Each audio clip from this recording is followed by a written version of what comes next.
What's up, and welcome back to Interpreting the Stars, where today I'm going to be finishing out my James Bond marathon of films with the most recent installment. For now, it's Spectre.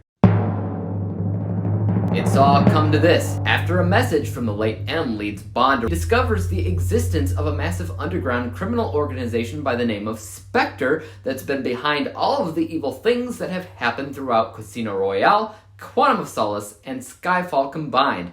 And at the head of this organization is Ernst Blofeld, who most Bond completists know as James Bond's biggest arch nemesis. So it's been a long time. I started this marathon a year and a half ago in January of 2020. I'm hoping to do a ranking video of all these movies soon, but I need your help on deciding if I should do it now or maybe wait until after I see No Time to Die first. So let me know your thoughts in the comments down below. Let's take a look at Spectre. So if you're a James Bond completist like I am, the minute that they announced the title of this film being called Spectre, that probably really excited you because really that was the main villainous organization that Sean Connery's Bond battled throughout his career as 007. And the idea of Daniel Craig's Bond battling Blofeld made so much sense to me. Even more so when I learned who would be playing Blofeld. Freaking Christoph Waltz! You know, this guy tried to dispel the rumors saying he wouldn't be playing Blofeld, but we all knew he was lying. He's just too perfect for that kind of role, and it definitely shows. That one scene in Spectre where James Bond infiltrates a Spectre meeting and Blofeld makes it known that he's aware of Bond's presence, and then slowly looks exactly at Bond, and how that shakes Bond to his core. I love that scene. It's so tense and it's nuts because James Bond was fighting earlier in a crashing helicopter and he was doing that with perfect composure. But a single look from Blofeld shakes him. That's great. And it helps solidify the idea that this villain, Blofeld, is not a joke and should not be taken lightly. And Christoph Waltz, unsurprisingly, acts the heck out of it. It's amazing how different this role has been performed throughout all the different actors that have played Blofeld. And if you didn't know this, Blofeld, the original Blofeld, was the inspiration for Dr. Evil in Austin Powers, as well as Dr. Claw in Inspector Gadget, because he started off as this over-the-top villain that was known to pet his, kitty cat.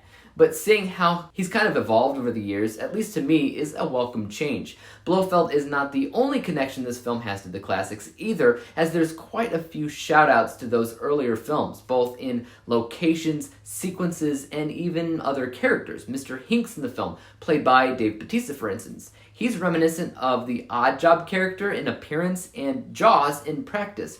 If you're a fan of those earlier classic James Bond films, I think there's plenty to appreciate here, as well as if you're just a fan of the modern films with Daniel Craig.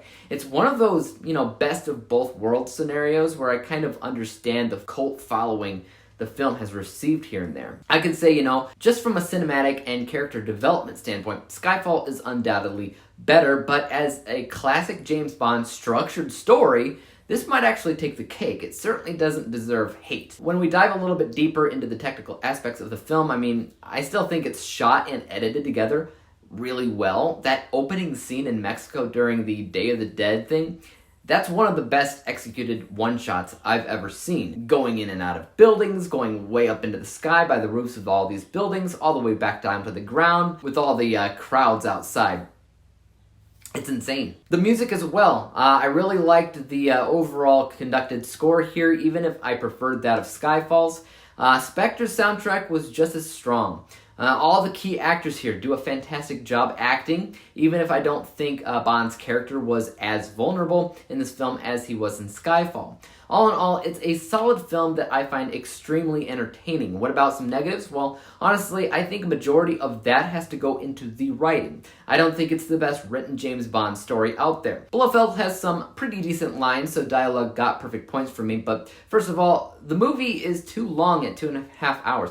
The story that's written could have been told in 2 hours or less, and so sometimes I felt like the pacing was off. Everything that happens is somewhat important, but it was kind of repetitive at times.